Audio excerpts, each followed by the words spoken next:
Magi, greatness. Speechless. Motherfucking speechless this episode. This fucking episode. They put so much content into this episode that it is just unreal. They put chapter after chapter. They went through entire chapters like they were butter. And some of it felt very quick, but at the same time, the reason why it felt very quick is because some of these chapters in the manga were actually like just a straight up fight. Like when Gyokuen goes in for Alibaba, that was for the most part an entirety of a chapter, and they squeezed that into like a couple of minutes. So definitely a lot of content in this one. You got a lot of bang for your buck. And to be honest with you, with this episode, the only flaw that I saw with this episode, and I gotta be honest with you guys, is that from last week's episode to this week's episode, you're slowly seeing a decline in the animation. This episode, when the highlights happened, the animation was hyped for a second.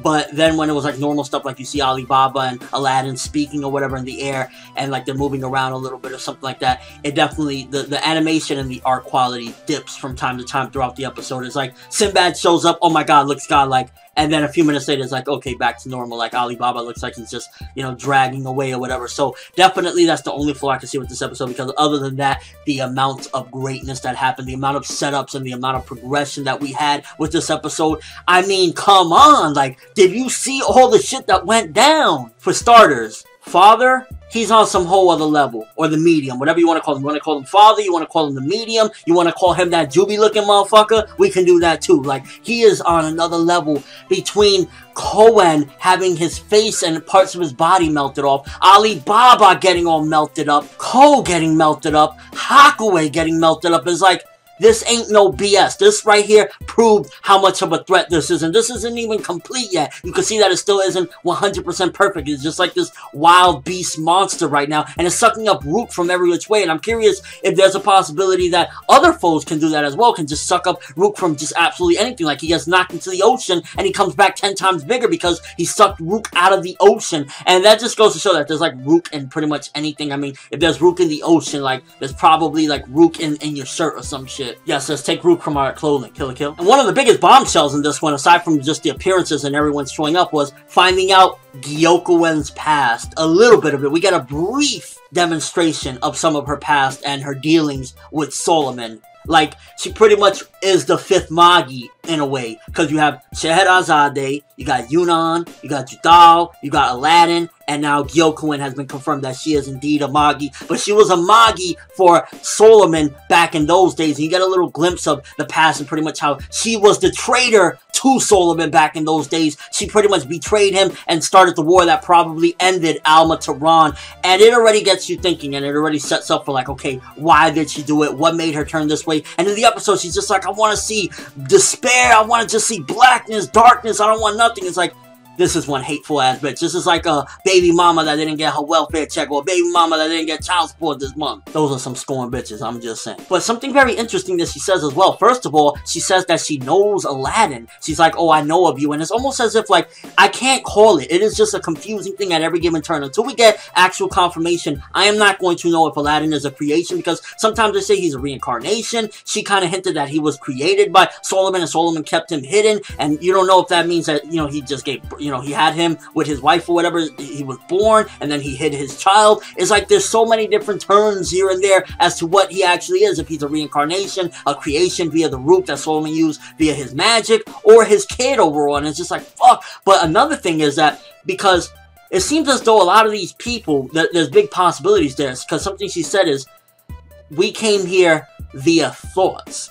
We came to this world via thoughts. And I'm like, could it possibly be that these people, they came from Al-Mataran to this world with some sort of magic that turns them into thoughts? Possibly, what she meant by we came by thoughts was that they were reborn into this world via thoughts. Maybe all of these people aren't actually from Al-Mataran of some sort. Maybe they came via thoughts. Like, pretty much this magic made them be reborn in this world, and that's how the thoughts were given, that this would be Gyokuen. They would have their same mentality or the same mindset and remember stuff from that prior world. So a lot of things that you can interpret in different directions. Like, you don't know exactly what this could possibly mean when she said we came via thoughts, and I know Aladdin, I know you, and it's just like so much hinting and so much foreshadowing, but it's just like, we have the pieces to the puzzle, but there's just too many to put together right now. But definitely some very good stuff right there. And it doesn't even stop there. It didn't stop there with this episode. Because after last week's episode, Sinbad was like, yo, Koen, yo, you think you bad stuff? You think the Co-Empire is some beast shit?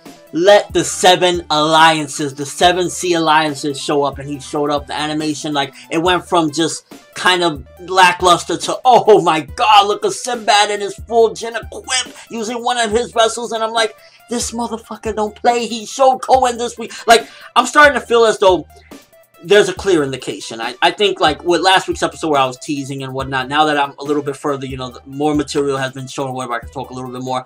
It's kind of a little bit more displayed that, at the end of the day, Sinbad and the 7 Seas Alliances would fucking probably slaughter the Co-Empire. The Co-Empire, they have a decent amount of actual, like, people with vessels. They're not just household vessels. They actually are somewhat kings. You know, they have their, I guess, Jin or whatever. They have full Jin equips or whatever. But he has the 7 Seas Alliances, and then not to mention how many full Jin equips he could possibly do. So, I think this episode, especially with the badassery of it, with all of them showing up, and it's kind of like, yeah, father, medium, you're fucked.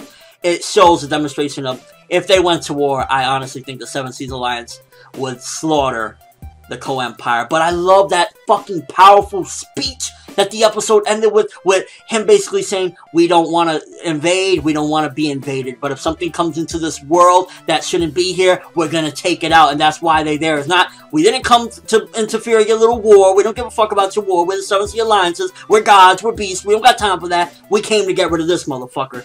And I absolutely love that speech. That shit gave me chills. And not only that, it was just, the characterization of Sinbad is like, there's only 2 words for his characterization. Fucking badass. That's all you need with Sinbad, because that's what he is. He showed up and he's kind of like, yo, Co-Empire, sit back. Y'all not doing it right. Let me do it. Let my people do it. I'm like, I think this is clear indication. Sinbad over Koen right now. And for all the people that have been wondering, where's Morgiana? What happened to Morgiana? Are we gonna see Morgiana? You get to see Morgiana here. She's definitely advanced quite a bit more. She has now full control of her household vessel, is pretty much allowing her to fly. She catches Alibaba. And you can see she looks a little bit older. She looks a little bit taller, maybe. Maybe it's just me when I looked at it. She looked a little bit more mature in that aspect. And you see Yunan there as well. And she still isn't fully, like, she didn't develop all the way or anything. She still is talking about that she wants to fully assimilate. Yunan is like, I told you already, don't do that. So she still has much more to learn. It's clearly displayed in this episode. She's not a master of any sort. She learned a little bit more. So we got a little bit of progression, but there's still a lot of ways to go with her. She's not completely there yet, where she's a complete, like, you know, dominance of anything in her way. No, there's still more to develop with this character, because she's still questioning, what should I do? Which way should I go? How can I develop? I want to get stronger and stronger. So there's still more of a ways to go with, and this episode displays it. But she did come back with some progression, so it wasn't a complete waste to black her out. And she came at the very end at the right time. And it's interesting because it makes you wonder, what was it that, like, Yunan knows a lot of things. Yunan definitely is a lot smarter than most people here. He knows what's going down. And it was him and Morgiana that went and told the 7 Seas Alliances, we're going to need your help. So, is that a clear indication as well that Yunan knows that the Co-Empire alone wouldn't have been able to stop them? Just the same. And it also makes you wonder, what is Yunan's whole goal here? Is it just to protect humanity? Does he have something even further? I doubt he has ties with Althamen, but it definitely makes you wonder, like, why did he go about doing all this? Because, to begin with, it never seemed as though he was just this complete good guy. He did summon the first dungeon for whatever purpose it was. Maybe he was curious, maybe it was by accident. So, Yunan, little bit suspect there, but I also like how Sinbad is still trying to protect his own interests. He's like telling him, yo, what filth have you put into Morgiana's head? What ideas are you telling her, whatever? Because at the end of the day, Sinbad, he wants to be in charge as well. Like, even in this episode, it's still with all the badass shit, with all everything going on, he still is displaying some of his character of, like, some of his ways of, like, I want to be the one putting these ideas in the head. I don't know what you told her about fully assimilating and everything, but it's going to be me. But at the same time, Sinbad's not a bad guy either, because everyone is looking down on him like, oh, you don't have all of your people in your household fully assimilated yet? You're soft, bro, you're soft. And that goes to show that there's still a good person in Sinbad. There's still a lot of good things about, you know, there's good things to him. He's not a complete bad guy. But he has his shady ways, and he will do whatever it takes necessary to control people for his own agenda, which it hasn't been shown that he has a bad agenda. Aside from maybe wanting to be total king, maybe that could be in the cards for him, but he doesn't seem completely bad, but there's shady ways, and it's clearly displayed once again in this episode. It's like, yo, don't be putting shit in her head. I'm gonna be the one to put shit in her head. An overall magnificent episode, aside from the animation dip here and there, which I gotta, mention. I can't deny that. It definitely, you can tell that they have eaten up most of the budget. Hopefully they saved a decent amount for the final episode, the finale, because next week is the final episode. So fucking sad, by the way. We'll be waiting a long time for that next season, but overall it's still beast episode, great episode. I gotta give this episode 9.5 out of 10. It lost a 0.5 because there were times where the animation went down. The animation was up and down. It's like Gyokuen is going in, that whole chapter of her fighting against the medium because of Alibaba. She's like, no, you hurt my friend.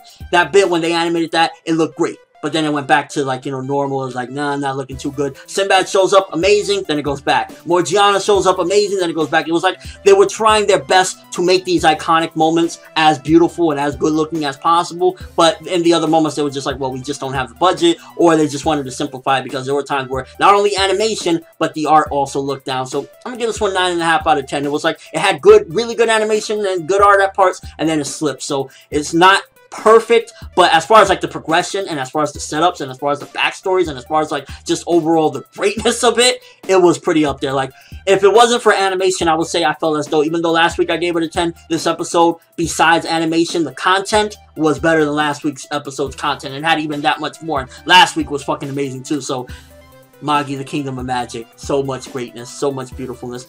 What was your favorite moment? That's the best question I can ask right now. Was it Sinbad and the 7 Alliances showing up? Was it Gyokuen going in? Was it Hakuei, Ko, and Koen getting their flesh melted off in Alibaba? Was it Morgiana and Yunan showing up? Was it finding out that Gyokuen is the 5th Magi? What was it? Because there was so much content in this episode, and it's like, yeah, they went through a lot of stuff, but it's going perfectly fine, and I'm just like, that final episode, baby. My body is ready. Let's go. But that's all I have for this video. Thanks for watching. Hope you enjoyed.